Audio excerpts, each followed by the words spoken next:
Hello everyone, চলুন আজকে আপনাদেরকে একদম কাছ থেকে প্লেন দেখিয়ে নিয়ে আসি। আর যারা লন্ডনে থাকেন তারা যদি এই জায়গাটা সম্পর্কে না জানেন তাহলে আমার ফুল ভিডিওটা দেখতে হবে। অনেক সুন্দর জায়গাটা, আমি সব ইনফরমেশন দিয়ে দিব। আপনারা এখনও যারা জাননি তারা অবশ্যই আমি রেকমেন্ড করব যাওয়ার জন্য। তো এই জায়গাটাতে আসতে হলে আপনি যদি ট্রেনে আসেন তাহলে ডিএলআর-এ আসতে হবে। রয়্যাল অ্যালবার্ট স্টেশনে আপনি নামবেন, নেমেই আর কি দেখতে পারবেন যে রিভারের পাশেই একদম এই জায়গাটা। প্লেন দেখলেই বুঝতে পারবেন আপনি চলে এসেছেন লন্ডন সিটি এয়ারপোর্টের পাশে। জায়গাটা খুবই চমৎকার একটা জায়গা, সুন্দর পানি, আর সামার এসেছে এই জায়গাটাতে বসে থাকতে বা একটু ঘুরতে যেতে খুবই ভালো লাগবে। আমরা যখন গিয়েছিলাম প্রচুর বাতাস ছিল, কিন্তু অনেক রোদও ছিল, একদমই মানুষজন ছিল না, খুবই কোয়াইট প্লেস। আর এই যে একদম অপোজিটেই হচ্ছে লন্ডন সিটি এয়ারপোর্ট, যেখান থেকে আপনি সুন্দর মতো প্লেন ওঠা নামা দেখতে পাবেন। আমি জানি অনেক মানুষের প্লেন নিয়ে খুব ফ্যাসিনেশন থাকে, আমারও খুব ভালো লাগে, আমার প্লেন জিনিসটাই খুব অবাক লাগে দেখতে। তো এই জন্যই আমি খুব এক্সাইটেড ছিলাম দেখার জন্য। লন্ডন সিটি এয়ারপোর্ট একটা মিডিয়াম সাইজড ইন্টারন্যাশনাল এয়ারপোর্ট। এই জায়গার আশেপাশে অনেক ফ্ল্যাট বিল্ডিং আছে। তো আমি আমার হাজব্যান্ডকে বলছিলাম যে এরকম একটা জায়গায় এত সুন্দর সুন্দর বারান্দাওয়ালা ফ্ল্যাট নিতে পারলে খুব ভালো হতো। কিন্তু পরে আবার চিন্তা করলাম যে প্লেন ওঠা নামার সময় যে পরিমাণ শব্দ হয়, দেখা যেত যে 2 দিনেই একদম অস্বস্তি হয়ে গেছি এত শব্দে।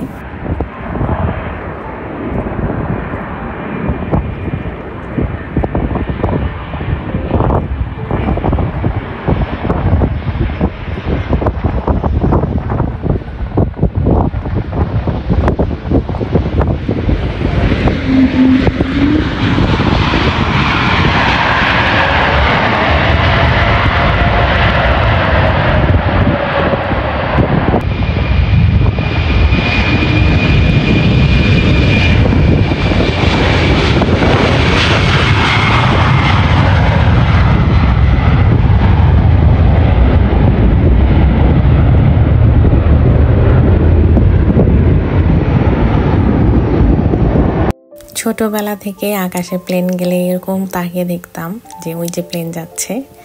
আর এখন যখন বিদেশ থাকি, এখন প্লেন দেখলে মনে হয় ইস কবে বাংলাদেশে যাব। তো এই তো সুন্দর একটা জায়গা। এই পাশে যে বড় একটা গ্লাসের বিল্ডিং দেখতে পেয়েছেন, এটা হচ্ছে নিউহাম কাউন্সিলের মেইন হেডকোয়ার্টার। আর এই তো এক পাশ দিয়ে দেখেন ট্রেন যাচ্ছে, ডিএলআর মেট্রো, মাঝখানে পানি, ওই পাশে প্লেন, খুবই চমৎকার জায়গা। আপনারা যদি এখানে কিছুটা টাইম স্পেন্ড করতে চান, টুকটাক খাবার দাবার নিয়ে আসবেন, কারণ দোকানপাট ওরকম ছিল না আশেপাশে। তো এখান থেকে এখন আমি আপনাদের আরেকটা জায়গায় নিয়ে যাব। এখান থেকে হেঁটে যেতে 20 মিনিটের মতো লাগে। তো ভাবলাম যে কাছাকাছি যেহেতু এসেছি একটু দেখেই যাই, আবার কবে না কবে আসি। তো এখানে এই যে এই ফুটওভার ব্রিজটা পার হয়ে এদিক দিয়ে আপনারা গুগল করলেই দেখতে পাবেন জায়গাটা। তো আমরা এখন যে জায়গাটা এসেছি এটা হচ্ছে থেমস ব্যারিয়ার। এখানে সুন্দর থেমস ব্যারিয়ার পার্কও আছে। এই ব্যারিয়ারটা মূলত হচ্ছে থেমস নদীর পানিটাকে নিয়ন্ত্রণ করার জন্য।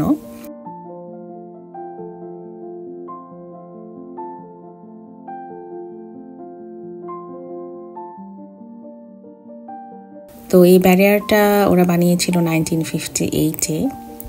আর এটা হচ্ছে আপনার থেমস নদীকে হচ্ছে ফ্লাডের থেকে রক্ষা করে।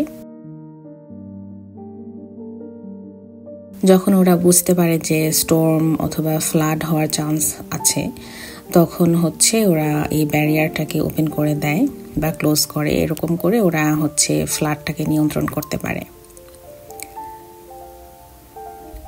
তো এটাও খুব পপুলার একটা জায়গা, কারণ হচ্ছে এই ব্যারিয়ারটার জন্যই কিন্তু লন্ডন কখনো বন্যা হয় না, কারণ থেমস নদীটা কিন্তু একদম সমুদ্রের সাথে কানেক্টেড। তো বন্যা হওয়াটা খুবই স্বাভাবিক।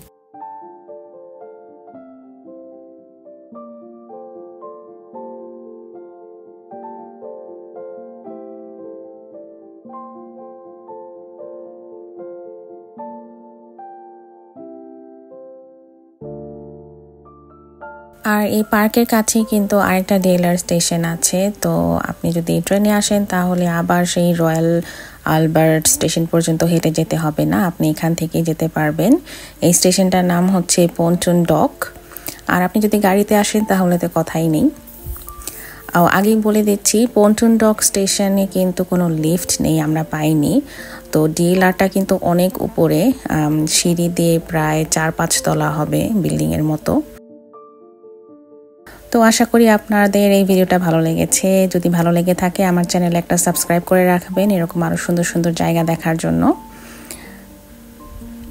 আর ভিডিও ভালো লাগলে অবশ্যই বন্ধুদের সাথে শেয়ার করবেন।